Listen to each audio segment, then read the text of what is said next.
story tonight are people you'd normally trust. Some indeed have frequently given evidence in courts of law. Here's the story, believe what you will. Ever since building work began, a new section of road across the top of the Peak District has attracted reports of strange happenings.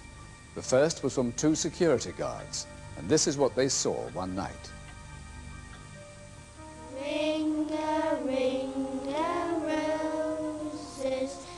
A group of children running in a circle in a field at the side of a construction site.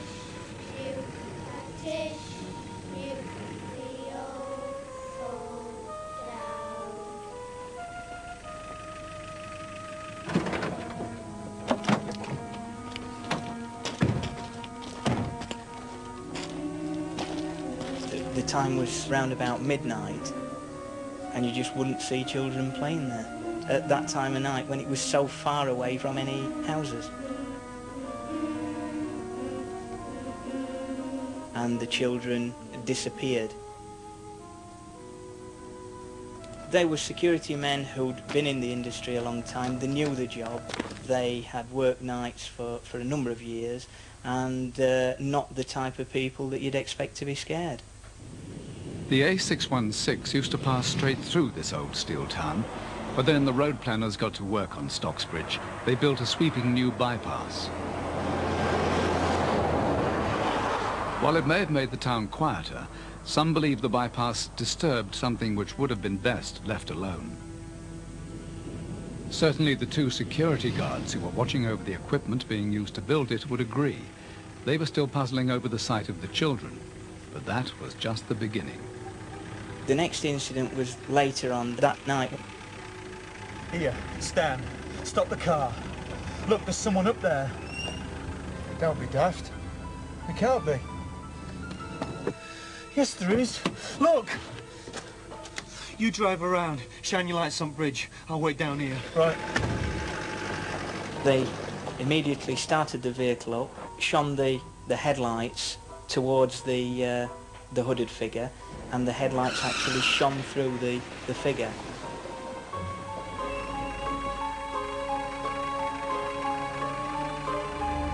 Oh, God.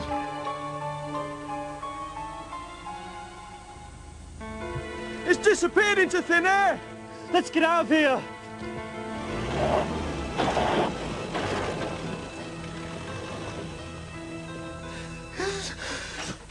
The men, in a state of shock, called their boss out. He was alarmed at the state they were in. Dan, Jeff. They were physically shaking. Their complexion was very white and pallid. One of the guards was actually crying. Go on, try me. Well, it's difficult to describe it. It looked like a monk. I mean, what were he doing there? I don't know, it were evil. Yeah. How can it just disappear? First thing the next morning, the men went to the local police. The officer on duty knew them. It was obvious that they'd seen or heard something. They were both spooked. And basically, I said to them it was not really a police matter and there was nothing I could do about it. And perhaps jokingly, I told them that really they needed the church more than they needed the police. But they took him seriously. They went to Stocksbridge Church and refused to leave. About an hour or so later, I received a phone call from my boss, and I was told to go up to the church and sort this matter out, firstly to get them out of the church and then see if I could find out anything that they'd actually seen, heard or whatever. The security guards never, it seems, got over what happened to them. One of them left after 3 days, and the other one stayed with us roughly 2 to 3 months, and neither of the two guards would set foot on that site again, even in the daylight. While the bypass was being built, runner Graham Brooke was training for a marathon. One day he was out jogging with his son Nigel.